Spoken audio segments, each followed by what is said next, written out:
നമ്മൾ മറ്റൊരു തിയറിയിലേക്കാണ്, ISLM model പഠിച്ചതുപോലെ മറ്റൊരു തിയറിയിലേക്കാണ് പോകുന്നത്. മുണ്ടൽ ഫ്ലമിംഗ് മോഡൽ. പേര് കേട്ടാരും പേടിക്കേണ്ട, നമുക്ക് വളരെ സിമ്പിളായിട്ട് തന്നെ മനസ്സിലാക്കാം. മുണ്ടൽ ഫ്ലമിംഗ് മോഡൽ. അപ്പോൾ ISLM മോഡലിൽ ചോദിക്കുന്ന ക്വസ്റ്റ്യൻ മനസ്സിലായല്ലോ. ഈ തരത്തിലുള്ള ക്വസ്റ്റ്യൻസ് ആണ് ചോദിക്കുന്നത്.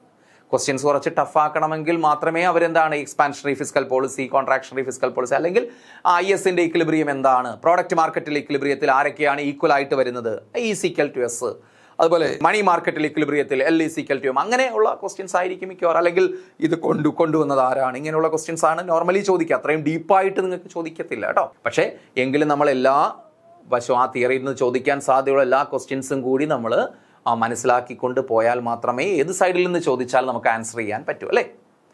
അപ്പോൾ അടുത്ത് നോക്ക്, മുണ്ടൽ Fleming model. Mundell Fleming model നമ്മളിപ്പോൾ പഠിച്ച ISLM മോഡൽ ഉണ്ടല്ലോ, അതിൻ്റെ ഒരു എക്സ്പാൻഷനാണ് മുണ്ടൽ ഫ്ലമിംഗ് മോഡൽ.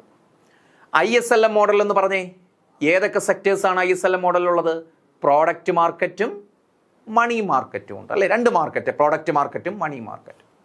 എന്നാൽ മുണ്ടൽ ഫ്ലമിംഗ് മോഡലിൽ product market, money market and foreign exchange market അല്ലെങ്കിൽ എക്സ്റ്റേണൽ സെക്ടർ കൂടി വരുന്നുണ്ട്.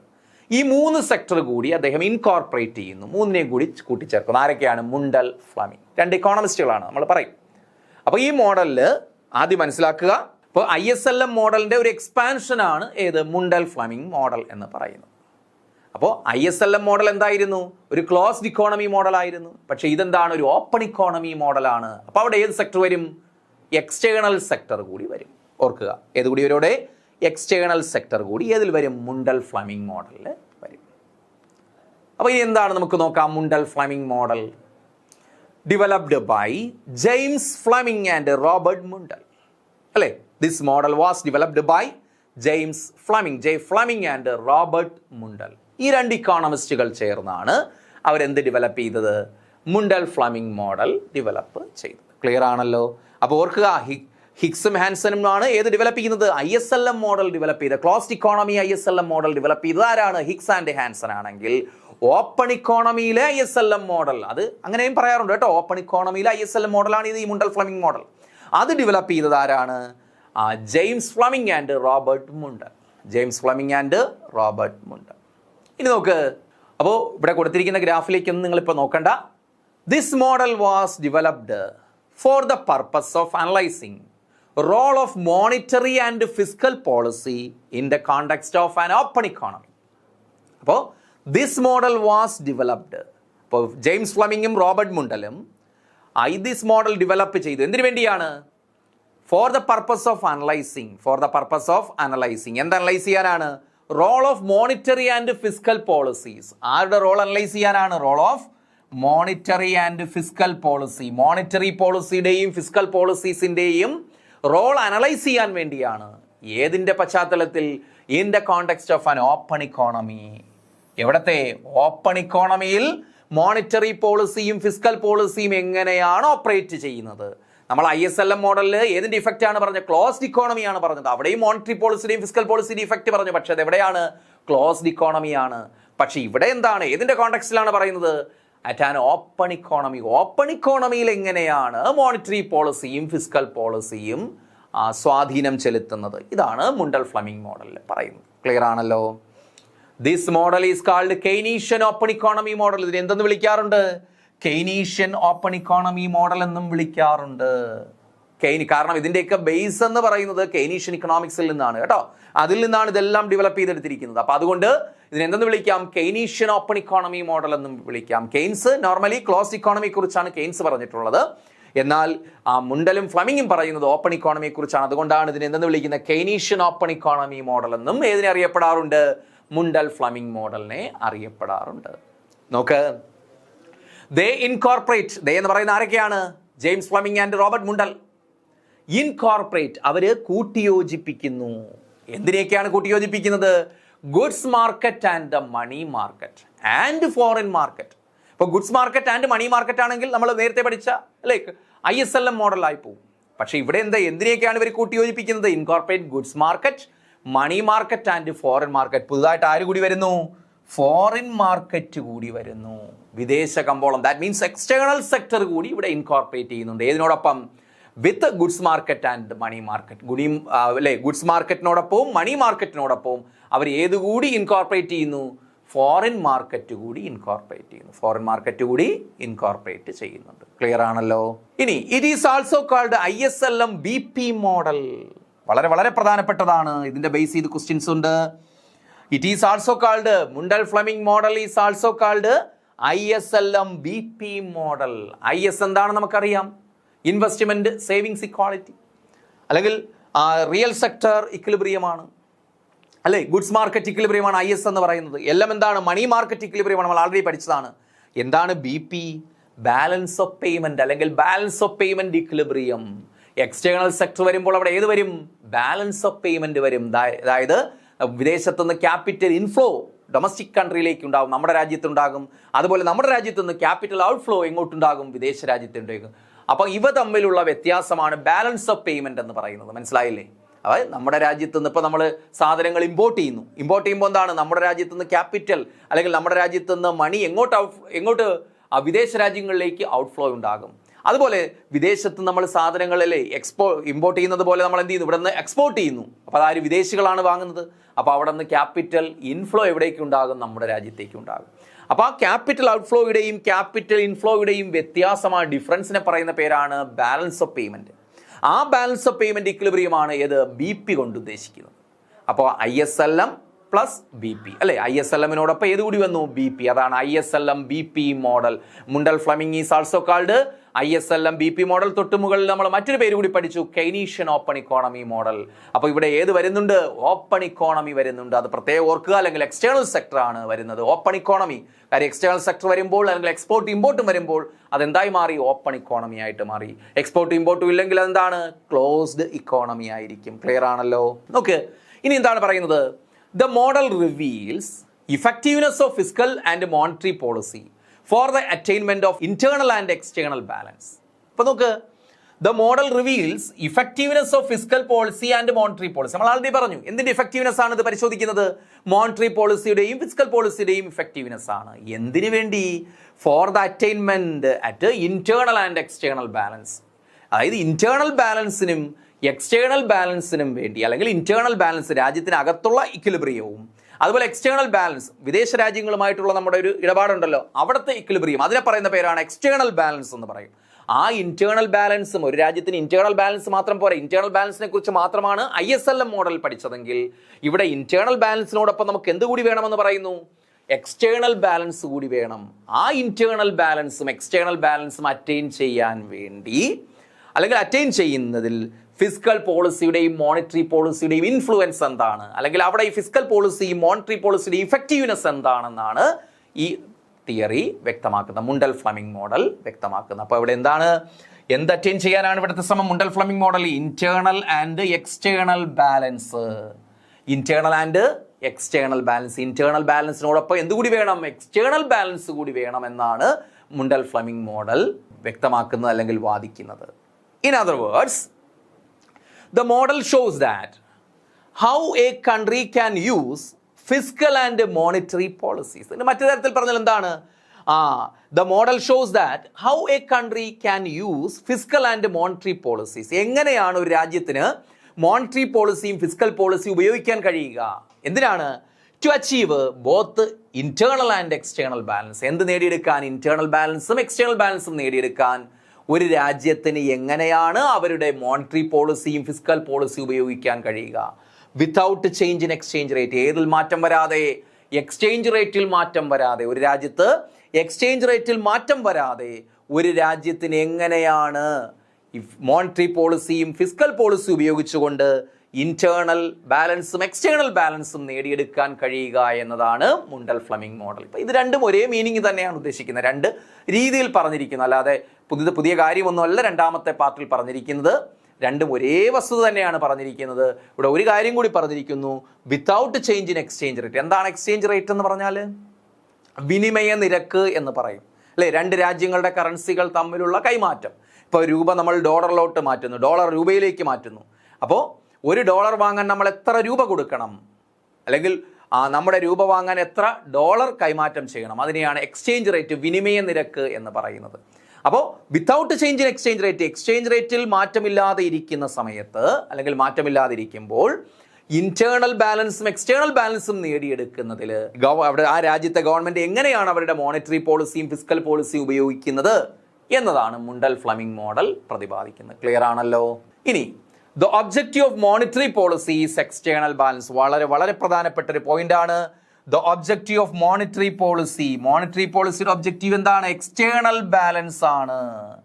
അപ്പോൾ ഒരു രാജ്യത്തെ മോണിറ്ററി പോളിസി എന്തിനു വേണ്ടിയാണ് യൂസ് ചെയ്യുന്നത്? ഫോർ എക്സ്റ്റേണൽ ബാലൻസിന് വേണ്ടിയാണ്. അതേസമയത്ത് and that of fiscal policy is internal balance. അപ്പോൾ മുണ്ടൽ ഫ്ലെമിംഗ് മോഡൽ പറയുന്നത് ഒബ്ജക്റ്റീവ് ഓഫ് മോണിറ്ററി പോളിസിയുടെ ഒബ്ജക്റ്റീവ് എന്താണ്? ലക്ഷ്യം എന്താണ്? എക്സ്റ്റേണൽ ബാലൻസ് ആണ്. And that of fiscal policy is internal balance. Fiscal പോളിസിയുടെ ലക്ഷ്യം എന്താണ്? ഇന്റേണൽ ബാലൻസ് ആണ്. അപ്പോൾ അതിനെ ബേസ് ചെയ്ത് ക്വസ്റ്റ്യൻസ് ഉണ്ടാകും. അപ്പോൾ എക്സ്റ്റേണൽ ബാലൻസ് ഉണ്ടാകണമെങ്കിൽ ഒരു ഗവൺമെന്റ് എന്താണ് യൂസ് ചെയ്യുന്നത്? മോണിറ്ററി പോളിസിയാണ് യൂസ് ചെയ്യുന്നത്. അതേസമയത്ത് ആ രാജ്യത്തിനകത്ത് ഇന്റേണൽ ബാലൻസ് ഉണ്ടാകണമെങ്കിൽ അവർ എന്ത് യൂസ് ചെയ്യുന്നു? ഫിസ്ക്കൽ പോളിസിയാണ് യൂസ് ചെയ്യേണ്ടത്. ക്ലിയർ ആണല്ലോ? ഇതാണ് ഇതിൻ്റെ ഇൻട്രൊഡക്ഷൻ എന്ന് പറയുന്നത്, ISLM BP മോഡലിൻ്റെ ഇൻട്രൊഡക്ഷൻ എന്ന് പറയുന്നത്. ഇനി നമുക്കിതിനകത്ത് കുറച്ചുകൂടി ഡെപ്ത് ആയിട്ട് പോകേണ്ടതുണ്ട്. മുണ്ടൽ ഫ്ലെമിംഗ് മോഡൽ കൺസിഡേഴ്സ് 3 കർവ്സ്. അവർക്ക് ISLM BP മോഡലാണിത്. 3 സെക്ടർ ഇവിടെ വരുന്നുണ്ടല്ലേ. അപ്പോൾ അതുകൊണ്ട് ഇവിടെ എത്ര കർവ് ഉണ്ട്? 3 കർവുകളും ഉണ്ടാകും. മുണ്ടൽ ഫ്ലെമിംഗ് മോഡൽ കൺസിഡേഴ്സ് 3 കർവ്സ്. ഏതൊക്കെയാണ്? ഒന്ന് IS കർവ്. ഒന്നാമത്തെ ഏതാണ്ട് IS കർവ്. അവർ കൺസിഡർ ചെയ്യുന്ന ആദ്യത്തെ curve IS curve showing equilibrium in the goods market. നമ്മൾ ആൾറെഡി പഠിച്ചതാണ് അല്ലേ? ISLM മോഡലിൽ പഠിച്ചതാണ്. IS curve showing equilibrium in the goods market. അത് തന്നെയാണ് ഇവിടെ മുണ്ടൽ ഫ്ലെമിംഗ് മോഡലിൽ. ക്ലിയർ ആണല്ലോ? കാരണം അതിന്റെ എക്സ്പാൻഷൻ ആണിത് കേട്ടോ. ഇനി രണ്ടാമത്തെ നോക്കാം നമുക്ക്. LM curve. രണ്ടാമത്തെ കർവ് ഏതാണ്ട് LM കർവ്. 3 കർവ്. അതിൽ 1 IS curve, 2 LM curve showing equilibrium in the money market. അത് നമ്മൾ ആൾറെഡി പഠിച്ചതാണ്. LM curve showing equilibrium in the money market. Okay ആണല്ലോ? മൂന്നാമത്തെ കർവ് ഏതാണ്? BP, balance of payment. External sector കൂടി വരുന്നെന്ന് പറഞ്ഞില്ലേ? ഓപ്പൺ ഇക്കോണമിയാണ്. അപ്പോൾ BP കർവ്, മൂന്നാമത്തെ കർവ് ഏതാണ്? BP curve 3. BP curve showing the equilibrium in the balance of പേയ്മെന്റിലുള്ള equilibrium ആണ്. അതായത് ക്യാപിറ്റൽ ഔട്ട്ഫ്ലോയും ക്യാപിറ്റൽ ഇൻഫ്ലോയും അവ തമ്മിലുള്ള ഇക്വിലിബ്രിയം രണ്ടും കൂടി ഈക്വൽ ആകണം. ക്യാപിറ്റൽ ഒരു രാജ്യത്ത് നിന്ന് മറ്റു രാജ്യത്തേക്കുള്ള ക്യാപിറ്റൽ ഔട്ട്ഫ്ലോയും മറ്റു രാജ്യത്ത് നിന്ന് നമ്മുടെ രാജ്യത്തേക്കുള്ള ക്യാപിറ്റൽ ഇൻഫ്ലോയും അത് രണ്ടും കൂടി ബാലൻസ് ആകണം. അതാണ് ബാലൻസ് ഓഫ് പേയ്മെന്റ് ഇക്വിലിബ്രിയം. ആ ബാലൻസ് ഓഫ് പേയ്മെന്റ് ഇക്വിലിബ്രിയത്തെയാണ് BP കർവ് റെപ്രസെന്റ് ചെയ്യുന്നത്. അപ്പോൾ BP കർവ് എന്തിനാണ് റെപ്രസെന്റ് ചെയ്യുന്നത്? BP curve showing the equilibrium. ഇതും BP കർവും ഒരു ഇക്വിലിബ്രിയത്തെയാണ് സൂചിപ്പിക്കുന്നത്, ഒരു സന്തുലിതാവസ്ഥയാണ് സൂചിപ്പിക്കുക. എന്തിന്റെ സന്തുലിതാവസ്ഥയാണ്? ബാലൻസ് ഓഫ് പേയ്മെന്റ് ഇക്വിലിബ്രിയത്തെയാണ് സൂചിപ്പിക്കുന്നത്. ക്ലിയർ ആണല്ലോ? അപ്പോൾ 3 കർവുകളാണ് മുണ്ടൽ ഫ്ലെമിംഗ് മോഡൽ റെപ്രസെന്റ് ചെയ്യുന്നത്. ഏതൊക്കെയാണ്? IS curve, LM curve and BP curve. IS curve, LM curve and BP curve. Okay. IS കർവിന്റെ ഷേപ്പും LM കർവിന്റെ ഷേപ്പൊക്കെ നമ്മൾ ആൾറെഡി പഠിച്ചതാണ്. ISLM മോഡൽ ഒന്നുകൂടി കണ്ടു നോക്കുക. സംശയമുള്ളവർ ISLM മോഡൽ ഒന്നുകൂടി കണ്ടു നോക്കുക. അതിന്റെ ഷേപ്പ് അത് തന്നെയാണ് ഇവിടെയും പ്രസന്റ് ചെയ്യുന്നത്. ഇവിടെ നോക്ക്, എന്താണ് ഇതിന്റെ ഷേപ്പ് നോക്കിയേ. BP കർവിന്റെ ഷേപ്പ് കണ്ടോ? BP കർവ് ഇവിടെയും income interest rate combination. IS കർവും LM കർവിലും നമ്മൾ എന്താണ്? X ആക്സിൽ ഇൻകം, Y ആക്സിൽ ഇൻട്രസ്റ്റ് ആയിരുന്നു. ഇവിടെയും ഇൻകവും ഇൻട്രസ്റ്റ് തന്നെയാണ്. BP കർവിന്റെ ഷേപ്പ് കണ്ടോ? Slope upwards from left to right. BP curve slopes upwards from left to right. BP കാര്യം അതിന്റെ അർത്ഥം എന്താണ്? When interest rate decreases income increases. Interest rate കുറയുമ്പോൾ ഇൻകം എന്ത് ചെയ്യുന്നു? കൂടുന്നു. അതുകൊണ്ടാണ് BP കർവ് എങ്ങോട്ട് സ്ലോപ്പ് ചെയ്യുന്നത്?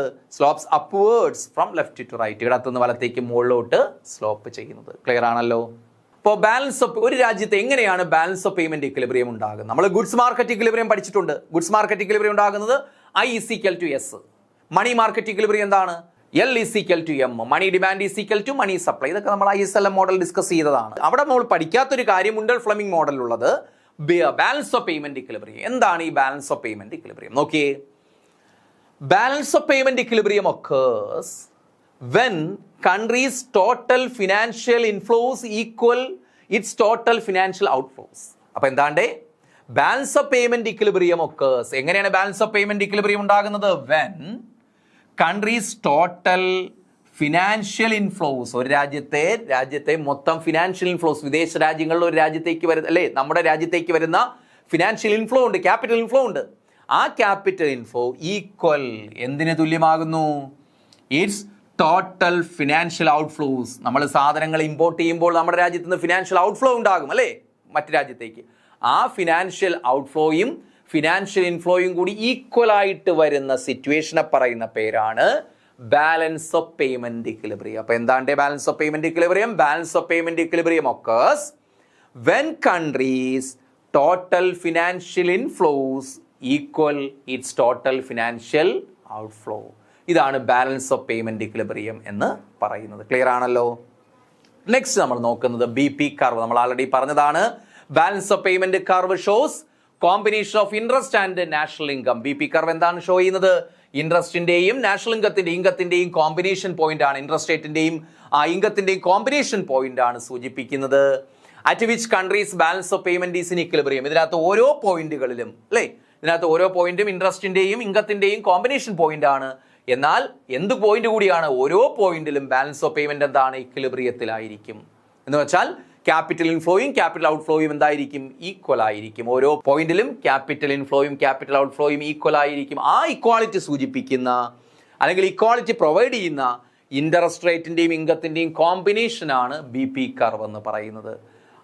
ഗിവൺ എ ഫിക്സഡ് എക്സ്ചേഞ്ച്, ഇവിടെ എന്തുകൂടി കൺസിഡർ ചെയ്യണം? Given A fixed exchange rate, ഒരു നിശ്ചിത വിനിമയ നിരക്കിൽ, ഫിക്സഡ് എക്സ്ചേഞ്ച് റേറ്റിൽ ഒരു നിശ്ചിത വിനിമയ നിരക്ക്. കാരണം നമ്മൾ പറഞ്ഞ എക്സ്ചേഞ്ച് റേറ്റ് സെയിം ആയിരിക്കുന്ന സമയത്താണ് ഇത് പറയുന്നത്. എക്സ്ചേഞ്ച് റേറ്റിൽ മൂവ്മെന്റ് ഉണ്ടായിക്കൊണ്ടിരുന്നാൽ എന്തിൽ ബാലൻസ് ഓഫ് പേയ്മെന്റ് ഇക്വിലിബ്രിയത്തിൽ മൂവ്മെന്റ് വരും അല്ലെ. കാരണം നമ്മൾ $1 = 80 rupees എന്ന് പറയും. പെട്ടെന്ന് പിറ്റേ ദിവസം $1 = 82 rupees ആയി കഴിഞ്ഞാൽ എക്സ്ചേഞ്ച് റേറ്റ് വ്യത്യാസം വന്നു. അങ്ങനെ എക്സ്ചേഞ്ച് റേറ്റ് പെട്ടെന്ന് വ്യത്യാസം വന്നാൽ ബാലൻസ് ഓഫ് പേയ്മെന്റിനെയും അത് അഫക്ട് ചെയ്യും. അതുകൊണ്ടാണ് ഇവിടെ എന്ത് അസ്യൂം ചെയ്തിരിക്കുന്നത്? ഫിക്സഡ് എക്സ്ചേഞ്ച് റേറ്റ് എന്ന് പറയുന്നത്. Given A fixed exchange rate, ഒരു നിശ്ചിത അല്ലെ സ്ഥിര വിനിമയ നിരക്കിൽ ഫിക്സഡ് എക്സ്ചേഞ്ച് റേറ്റ് എന്ന് വെച്ചാൽ എക്സ്ചേഞ്ച് റേറ്റ് ഫിക്സഡ് ആയിരിക്കും. അങ്ങനെ എക്സ്ചേഞ്ച് റേറ്റ് ഫിക്സഡ്. കാര്യം ബാലൻസ് ഓഫ് പേയ്മെന്റ് പരിഗണിക്കുമ്പോൾ എന്തുകൂടി കൺസിഡർ ചെയ്യണം? എക്സ്ചേഞ്ച് റേറ്റ് കൂടി കൺസിഡർ ചെയ്യണം. കാര്യം നമ്മുടെ അമേരിക്ക നമ്മളും തമ്മിൽ ട്രാൻസാക്ഷൻ നടത്തുമ്പോൾ രൂപയിലെല്ലാം അങ്ങോട്ട് ഇങ്ങോട്ട് ട്രാൻസാക്ഷൻ നടക്കുന്നത്. അവിടെ ഡോളറും ഇവിടെ രൂപയുമാണ്, ഇന്ത്യൻ റുപ്പിയുമാണ്. അപ്പോൾ അതുകൊണ്ട് എന്താണ്? ആ എക്സ്ചേഞ്ച് റേറ്റ് കൂടി ബാലൻസ് ഓഫ് പേയ്മെന്റ് ഇക്വിലിബ്രിയത്തിൽ പരിഗണിക്കണം. അപ്പോൾ ആ ഒരു ഫിക്സഡ് എക്സ്ചേഞ്ച് റേറ്റിൽ balance of payment equilibrium provide ചെയ്യുന്ന ഇൻട്രസ്റ്റ് റേറ്റിന്റെയും ഇൻകത്തിന്റെയും കോമ്പിനേഷൻ പോയിന്റ് ഷോ ചെയ്യുന്ന കർവാണ് BP curve. It slopes upwards from left to right അല്ലെ. അതിന്റെ സ്ലോപ്പ് നോക്കി. BP curve has a positive slope അല്ലെ. BP കർവ് എന്താണ്? ഒരു പോസിറ്റീവ് സ്ലോപ്പ് ആണുള്ളത്. Meaning as income increases interest rate needs to rise to maintain balance of payment equilibrium. അതിന്റെ അർത്ഥം എന്താണ്? Balance of BP curve has a positive slope. BP കർവിന് ഒരു positive slope ആണ്. അതിന്റെ മീനിങ് എന്താണ്ട്? That as income increases, income വർദ്ധിക്കുമ്പോൾ, income എന്ത് ചെയ്യുമ്പോൾ? വർദ്ധിക്കുമ്പോൾ interest rates needs to rise, interest റേറ്റും എന്ത് ചെയ്യണം? വർദ്ധിച്ചേ പറ്റൂ. എന്തിനാണ്? To maintain a balance of payment equilibrium. Balance of payment equilibrium ഉണ്ടാകണമെങ്കിൽ ഇൻകം വർദ്ധിക്കുമ്പോൾ ഇൻട്രസ്റ്റ് റേറ്റും എന്ത് ചെയ്യും? വർദ്ധിക്കും. അതുകൊണ്ടാണ് ഇതിന്റെ BP കർവിന്റെ സ്ലോപ്പ്. അപ്പോൾ നിങ്ങൾ മനസ്സിലാക്കുക, ബാലൻസ് BP കർവില് ഇൻകം വർദ്ധിക്കുമ്പോൾ ഇൻട്രസ്റ്റ് റേറ്റും വർദ്ധിക്കുന്നു, ഇൻകം കുറയുമ്പോൾ ഇൻട്രസ്റ്റ് റേറ്റും കുറയുന്നു. അപ്പോൾ അത് എന്ത് തമ്മിൽ, ഇവിടെ എന്ത് റിലേഷൻഷിപ്പാണ്? ഇൻകവും ഇൻട്രസ്റ്റ് റേറ്റും തമ്മിൽ പോസിറ്റീവ് റിലേഷൻഷിപ്പാണ്. മനസ്സിലാക്കുക, എന്ത് റിലേഷൻഷിപ്പാണ്? പോസിറ്റീവ് റിലേഷൻഷിപ്പാണ്. ഇപ്പൊ നമ്മൾ നിലവിലെ BP കർവിന്റെ സ്ലോപ്പാണ്, മുണ്ടൽ ഫ്ലെമിംഗ് മോഡലിൽ BP കർവിന്റെ സ്ലോപ്പാണ് പറഞ്ഞത്. എന്നാൽ ചില സമയത്ത് ഈ ചേഞ്ചസ് വരും. BP കർവില് ചേഞ്ചസ് വരും. Slope changes in the slope of BP curve. അപ്പോൾ changes in the slope of BP curve, ഇവിടെ നമുക്ക് ചേഞ്ചസ് കൂടി ആഡ് ചെയ്ത് കൊടുക്കാം. Changes in the slope of BP curve. Changes in the slope of BP curve. അപ്പോൾ BP കർവിന്റെ സ്ലോപ്പിൽ ചിലപ്പോൾ changes വരാം. നമ്മളിപ്പോൾ പഠിച്ചത് അപ്വേർഡ് സ്ലോപ്പിംഗ് ആണ് പഠിച്ചത്. എന്നാൽ ഈ BP കർവ് ചേഞ്ചസ് വരാം. The slope of BP curve depends on the international mobility level of capital. അപ്പോൾ ഈ സ്ലോപ്പ് എന്ന് പറയുന്ന BP കർവിന്റെ സ്ലോപ്പ് എപ്പോഴും എന്തിനെ ആശ്രയിച്ചിരിക്കുന്നു? International mobility level of capital, അല്ലെങ്കിൽ ഇന്റർനാഷണൽ മൊബിലിറ്റി ഓഫ് ക്യാപിറ്റൽ, ക്യാപിറ്റലിന്റെ മൊബിലിറ്റിയെ ആശ്രയിച്ചിരിക്കുന്നു. ക്യാപിറ്റലിന്റെ മൂലധനത്തിന്റെ ചലനാത്മകത, ഒരു രാജ്യത്തു നിന്ന് മറ്റു രാജ്യത്തേക്കും അവിടെ നിന്ന് ഇങ്ങോട്ടും ക്യാപിറ്റൽ ഔട്ട്ഫ്ലോയും ഇൻഫ്ലോയും ഉണ്ടാവുമല്ലോ. ആ മൊബിലിറ്റിയെ ആശ്രയിച്ചിരിക്കുന്നു എന്തിന്റെ സ്ലോപ്പ് എന്ന് പറയുന്ന BP കർവിന്റെ സ്ലോപ്പ്. അപ്പോൾ ഒരു രാജ്യത്ത് BP കർവിന്റെ സ്ലോപ്പ് എന്തിനെ ഡിപ്പെൻഡ് ചെയ്തിരിക്കുന്നു? പ്രധാനമായിട്ടും international mobility of capital. International mobility of capital, ഒരു രാജ്യത്തു നിന്ന് മറ്റു രാജ്യത്തേക്ക്, അവിടെ നിന്ന് മറ്റു രാജ്യത്തേക്കുള്ള എന്തിൻ്റെ ക്യാപിറ്റലിന്റെ ഇൻഫ്ലോയും ഔട്ട്ഫ്ലോയും, അതാണ് മൊബിലിറ്റി എന്ന് പറയുന്നത്. ആ മൊബിലിറ്റിയെ ഡിപ്പെൻഡ് ചെയ്തിരിക്കുന്നു എന്ത്? Slope of the B P curve. B P കർവിൻ്റെ സ്ലോപ്പ് എന്ന് വെച്ചാൽ ആ മൊബിലിറ്റിയിൽ ചേഞ്ച് വന്നു കഴിഞ്ഞാൽ എന്തിൻ്റെ സ്ലോപ്പിലും ചേഞ്ചസ് വരും? ബി പി കർവിൻ്റെ സ്ലോപ്പിലും ചേഞ്ചസ് വരും. അപ്പോൾ അതെങ്ങനെയാണെന്ന് നോക്കാം. With perfect capital mobility B P curve is horizontal. ഇപ്പോൾ പ്രധാനപ്പെട്ട ഒരു പോയിന്റാണ് വിത്ത് പെർഫെക്റ്റ് ക്യാപിറ്റൽ മൊബിലിറ്റി. ഒരു രാജ്യത്ത് രണ്ട് രാജ്യങ്ങൾ തമ്മിൽ എന്തുണ്ടാകുകയാണെങ്കിൽ പെർഫെക്റ്റ് ക്യാപിറ്റൽ മൊബിലിറ്റി, യാതൊരു റെസ്ട്രിക്ഷനും ഇല്ല. ഇന്ത്യയിൽ നിന്ന് യഥേഷ്ടം ക്യാപിറ്റൽ മൂലധനം എങ്ങോട്ട്? വിദേശ രാജ്യങ്ങൾ അമേരിക്കയിലേക്കും, അമേരിക്കയിൽ നിന്ന് യഥേഷ്ടം ക്യാപിറ്റൽ ഇന്ത്യയിലേക്കും ഫ്ലോ ചെയ്ത് perfect capital mobility. That means capital mobility without any restriction, യാതൊരു നിയന്ത്രണങ്ങളും ഇല്ലാതെ ക്യാപിറ്റൽ മൊബിലിറ്റി ഉണ്ടായാൽ അതിനാണ് പെർഫെക്റ്റ് ക്യാപിറ്റൽ മൊബിലിറ്റി ഉണ്ടായാൽ B P curve is horizontal. B P curve എന്തായിരിക്കും? ഹൊറിസോണ്ടൽ ആയിരിക്കും. ഹൊറിസോണ്ടൽ ആയിരിക്കും. ബി പി കർവ് എന്തായിരിക്കും? ഇവിടെ ഹൊറിസോണ്ടൽ ആയിരിക്കും.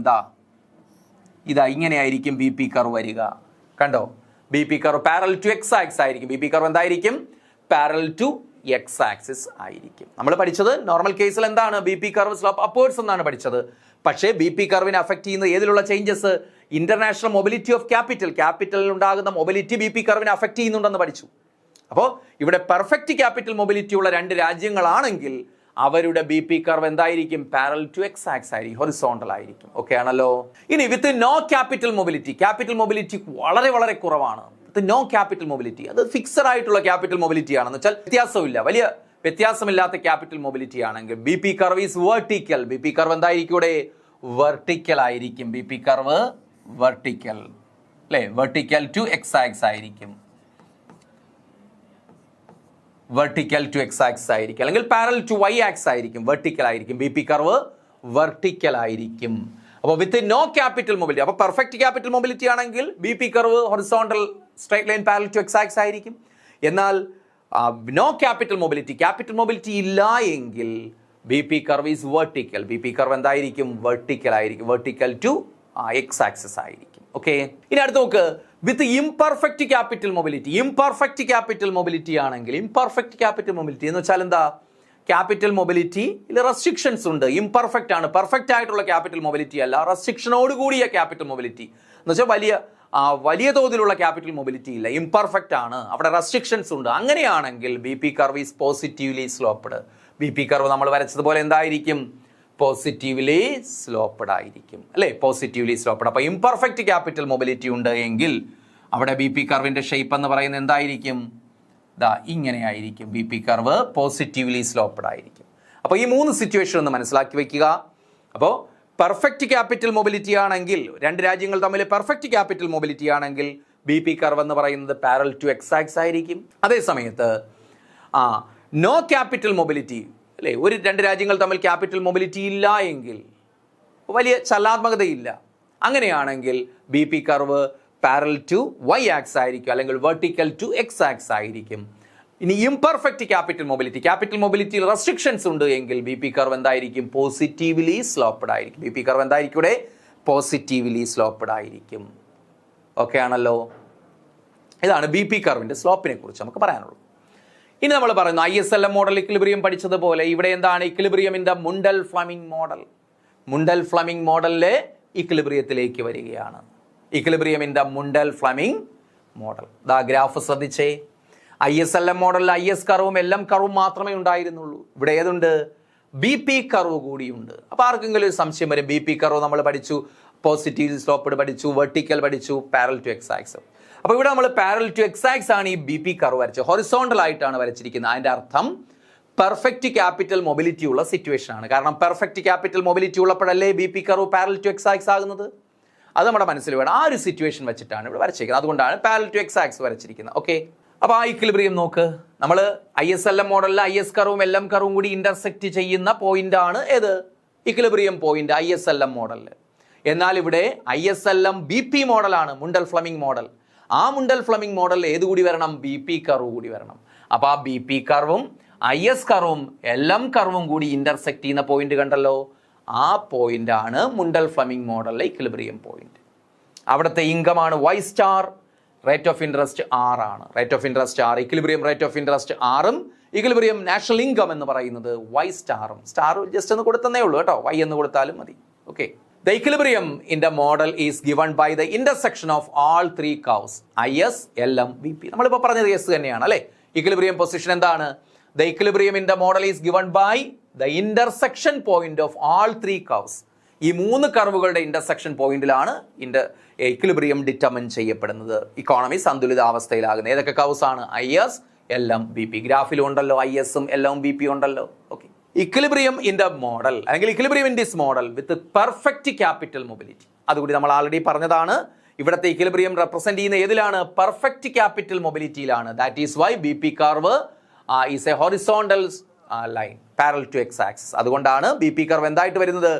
ഹൊറിസോണ്ടൽ ലൈൻ ആയിട്ട് മാറി. അപ്പോൾ പെർഫെക്റ്റ് ക്യാപിറ്റൽ മൊബിലിറ്റി ഉള്ള സിറ്റുവേഷനിലാണ്.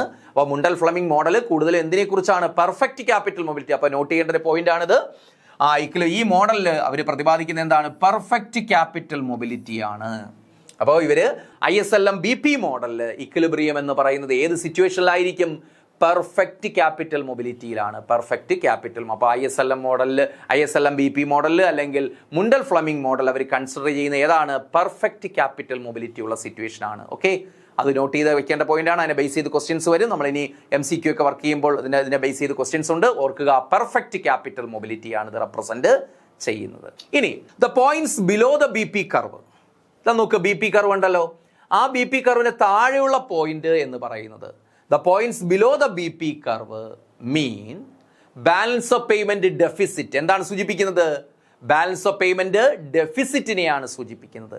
അപ്പോൾ ഈ BP കർവിൽ എന്ന് പറയുന്നത് ബാലൻസ് ഓഫ് പേയ്മെന്റ് എന്ന് പറയുന്നത് ഇക്വിലിബ്രിയത്തിലാണ്. BP കർവിൽ ബാലൻസ് ഓഫ് പേയ്മെന്റ് ക്യാപിറ്റൽ ഇൻഫ്ലോയും ക്യാപിറ്റൽ ഔട്ട്ഫ്ലോയും ഈക്വൽ ആണ് BP കർവിൽ. എന്നാൽ BP കർവിന് താഴെ ഒരു പോയിന്റ് എടുത്താൽ അതിന്റെ അർത്ഥം എന്താണ്?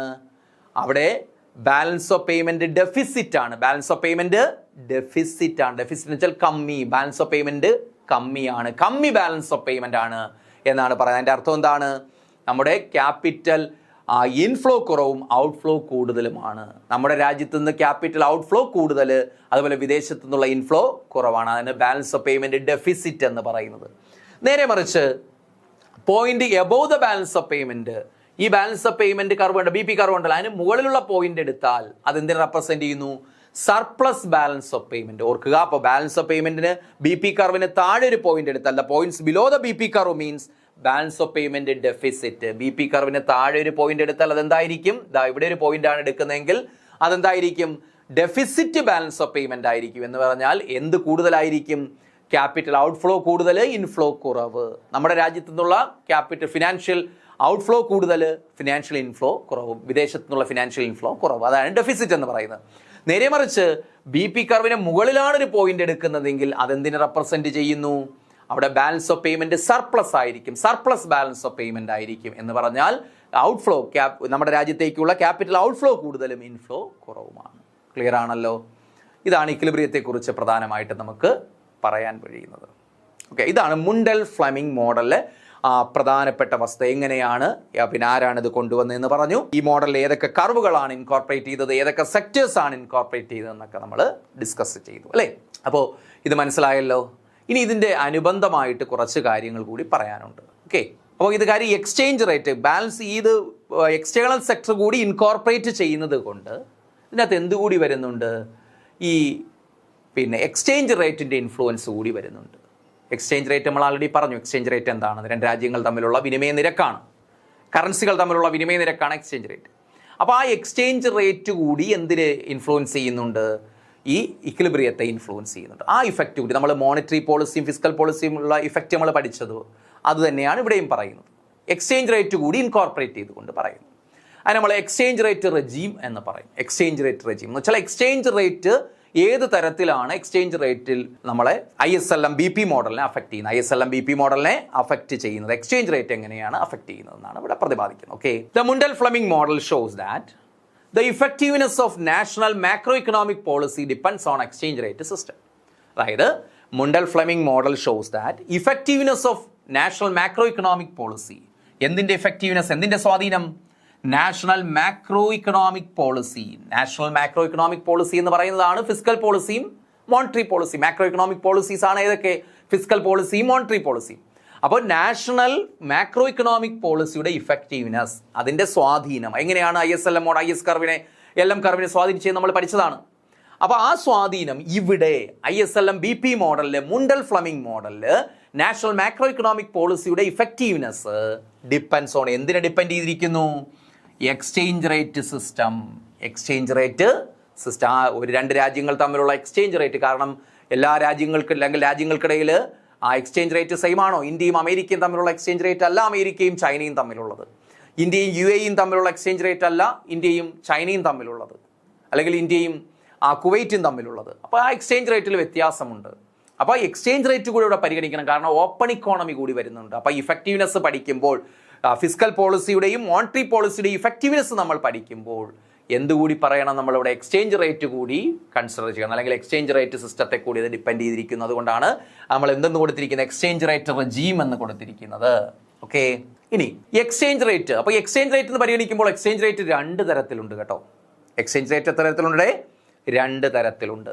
കേട്ട് കാണും നിങ്ങൾ. Fixed exchange rate, it is also called pegged exchange rate. Fixed exchange rate നമ്മൾ എന്ത് പറയും? പെഗ്ഡ് എക്സ്ചേഞ്ച് റേറ്റ് എന്ന് പറയും.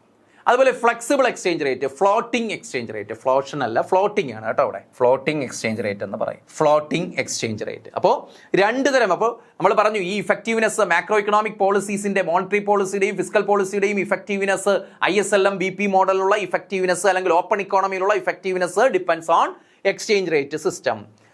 There are two types of exchange rates. രണ്ട് തരം എക്സ്ചേഞ്ച് റേറ്റുകളുണ്ട്. ഏതൊക്കെയാണ്? First one, fixed exchange rate. Fixed exchange, സ്ഥിര വിനിമയ നിരക്ക്, fixed exchange rate.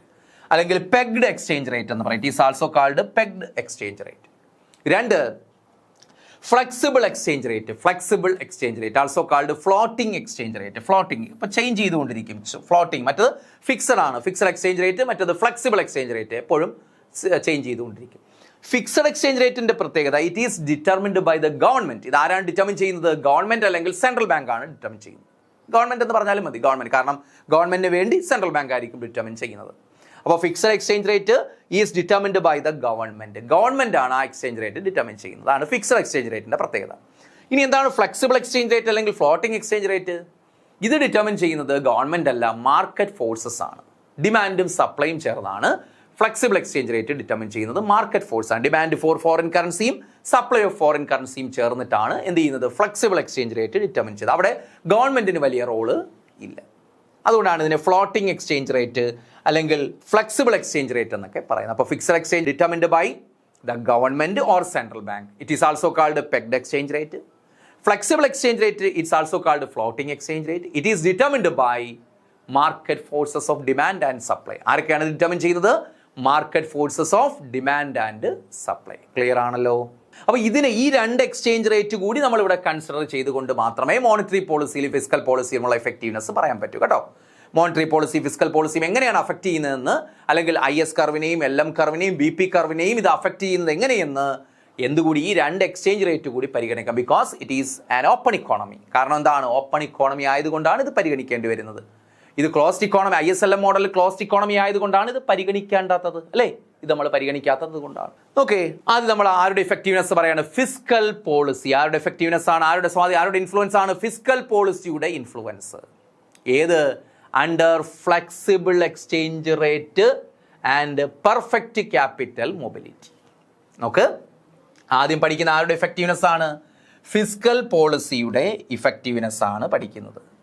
Fiscal policy അല്ലേ? ഫിസ്ക്കൽ പോളിസിയുടെ ഇഫക്റ്റീവ്നെസ് ഏത് സിറ്റുവേഷനിൽ?